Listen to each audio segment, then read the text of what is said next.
अस्सलाम वालेकुम, welcome back. अब हम डिस्कस करेंगे बेंजीन नोमेनक्लेचर। इसका स्ट्रक्चर वगैरह बाद में डिस्कस करेंगे, रिएक्शंस और स्ट्रक्चर्स और प्रिपरेशन।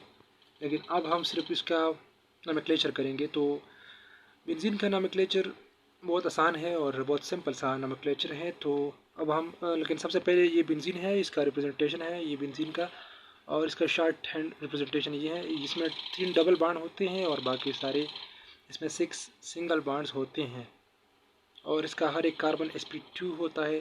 लेकिन ये सारी बातें हम बाद में डिस्कस करेंगे कि इसका sp2 हाइब्रिडाइजेशन इसमें कैसी होती है। अब हम सिर्फ इसका नोमेनक्लेचर, तो इसको हम बेंजीन कहते हैं। और इसका नोमेनक्लेचर कैसे करेंगे, अगर सिंपल फॉर एग्जांपल सिंपल मानो सब्स्टिट्यूशन इसको अटैच है, तो फिर हम इसको कैसे, तो सबसे पहले हम जिस तरह के बाकियों में हम सबसे पहले सब्स्टिट्यूट लिखते थे और उसके बाद पेरेंट नेम, तो यहाँ पर भी लिखेंगे ब्रोमो बेंजीन। यहाँ पर ये हुआ क्लोरोबेंजीन, हमारे साथ क्लोरोबेंजीन हुआ, ये नाइट्रोबेंजीन हुआ। इस तरह हम लिख सकते हैं सारे नाइट्रोबेंजीन। तो सिंपल सी बात है और सिंपल सी चीज़ें हैं कि हम इसको कैसे लिखेंगे। तो वही से सिंपल सा नोमेनक्लेचर है। और बाकी अगर आप यहाँ पर आ जाए तो इसको फॉर एग्जांपल कुछ ना कुछ इस तरह होते हैं जिसको कुछ स्पेसिफिक नेम दिए होते हैं। फॉर एग्जांपल ये है मिथाइल बेंजीन, लेकिन इस मिथाइल बेंजीन को टालविन का नाम भी बोलते हैं, तो टालविन भी इसको बोलते हैं। ये हमारे साथ है हाइड्रोक्सिल बेंजीन, लेकिन इसको हम फिनोल भी कहते हैं।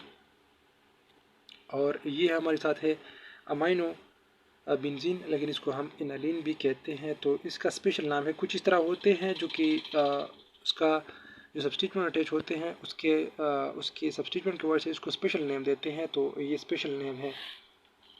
ये जो होते हैं ये तीन, ये अक्सर टेस्ट में आते हैं या MCQ में आते हैं, तो फिर स्टूडेंट को पता नहीं होता। तो ये मैं आप लोगों को थोड़ा क्लियर करता हूँ। ये कैटेगरी वाला, यहाँ पर इसके साथ 2 हाइड्रोजन अटैच है, यहाँ पर इसके साथ 1 हाइड्रोजन अटैच है इस कार्बन के साथ। यहाँ पर इस कार्बन के साथ कोई हाइड्रोजन नहीं है, ऑक्सीजन है, यहाँ पर भी ऑक्सीजन, यहाँ पर भी। तो इसको आप कह सकते हैं कि बेंजाइल, इसको हम बेंजाइल कहेंगे। यहाँ पर अगर आप क्लोराइड अटैच करें तो बेंजाइल क्लोराइड हुआ, आयोडाइड अटैच करें तो बेंजाइल आयोडाइड हुआ। तो इस स्ट्रक्चर को हम कहेंगे बेंजाइल। यहाँ पर इसके साथ 1 हाइड्रोजन है तो हम इसको कहते हैं बेंजल डिहाइड। बेंजल ये अल्डिहाइड है, एरोमेटिक अल्डिहाइड है, लेकिन इस स्ट्रक्चर को हम बेंजल कहेंगे। तो अगर इसकी जगह कुछ और आ जाए, अब कुछ और आ जाए तो हम इसको वही कहेंगे, और ये बेंजल डिहाइड हमारे साथ हुआ। और ये हमारे साथ है बेंजोइक एसिड, इसके साथ कोई हाइड्रोजन नहीं है, यहाँ पर ऑक्सीजन है, यहाँ पर भी ऑक्सीजन है, तो इसको हम कहते हैं बेंजोइक एसिड। ये तो आपको याद करने के लिए इस तरह मैं बोल रहा हूँ, बाकी नोमेनक्लेचर इसका इस तरह आ रहा है। तो आप जब याद करेंगे, याद करने के लिए मैं एक फार्मूला आपको दे रहा हूँ कि यहाँ पर 2 हाइड्रोजन है तो इसको बेंजाइल कहे, यहाँ पर 1 हाइड्रोजन है तो इसको बेंजल कहे, और यहाँ पर कोई नहीं है तो इसको बेंजो कहे।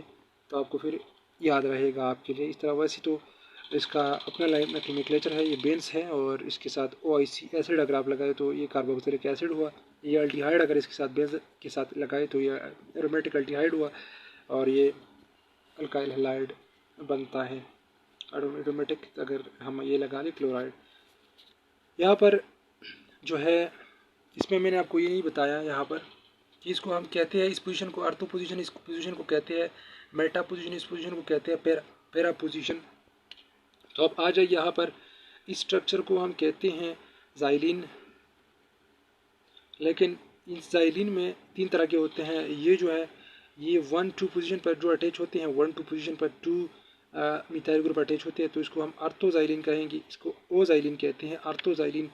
यहाँ पर एक 1-3 पे अटैच है, 1-3 पे, तो इसको मेटाजाइलिन कहते हैं। क्योंकि इसमें एक पोजीशन यहाँ पर 3 है, तो 1-3 को हम मेटा कहते हैं और 1-4 को हम फेराजाइलिन कहते हैं। तो इसको फेराजाइलिन हम कहेंगे।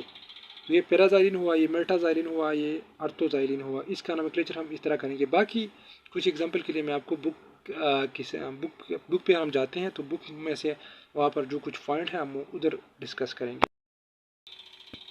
अच्छा, तो ये यहाँ पर कुछ इस तरह पॉइंट है जिसको बुक में भी डिस्कस करना ज़रूरी होता है ताकि आप बुक को अच्छा आसानी से पढ़ें।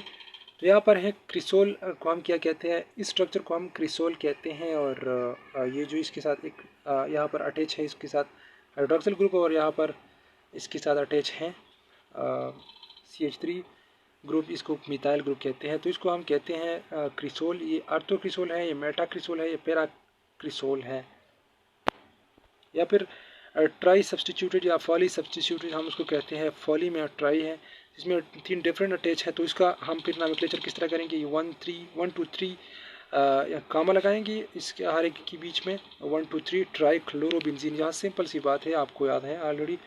यहाँ पर 135 ट्राई ब्रोमोबेंजीन हुआ ये। और इस तरह आप ये सब कर सकते हैं। अगर डिफरेंट हो तो फिर इसका आप फॉर एग्जांपल यहाँ पर डिफरेंट है तो इसका अल्फ़ाबेटिकल ऑर्डर आप अपनाएंगे। यहाँ पर ब्रोमो का बीच सबसे पहले आता है, फिर क्लोरो आता है, फिर आपके साथ फ्लोरो आता है, और इसका पोजीशन मेंशन करेंगे। तो ये सिंपल सी बात है।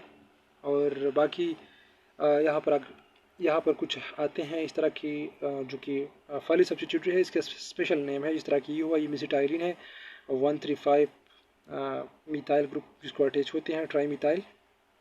यहाँ पर ये डिवरीन है। इसमें से बहुत सारे क्वेश्चन आते हैं, इसमें सिग्मा डबल बॉन्ड की क्वेश्चन आते हैं, लेकिन वो हम बाद में करेंगे। अभी सिर्फ नोमेनक्लेचर है। इसको पेक्रिक एसिड कहते हैं। पेक्रिक एसिड के साथ यहाँ पर फिनोल के साथ 3 NO2 ग्रुप अगर लगा ले तो इसको पेक्रिक एसिड कहते हैं। और यहाँ पर ये इसमें कुछ फॉली सब्स्टिट्यूटेड पॉलीसाइक्लिक एरोमेटिक है, जिसमें निप्तालीन हुआ। ये जो 2 अटैच होते हैं, 3 इंथ्रासीन होता है और 3 अगर इस तरह अटैच हो जाए एक ऊपर वाला तो इसको फिनेंथ्रीन कहते हैं। तो ये बुक में दिया हुआ है और यही सिंपल सी बेंजीन का नोमेनक्लेचर है। बाकी डिटेल में हम इसके बाद आएंगे, जब इसके फिजिकल प्रॉपर्टी हुआ, रिएक्शंस हुए, प्रिपरेशन हुई, बाकी सब कुछ उसके बाद पढ़ेंगे हम। Thank you so much.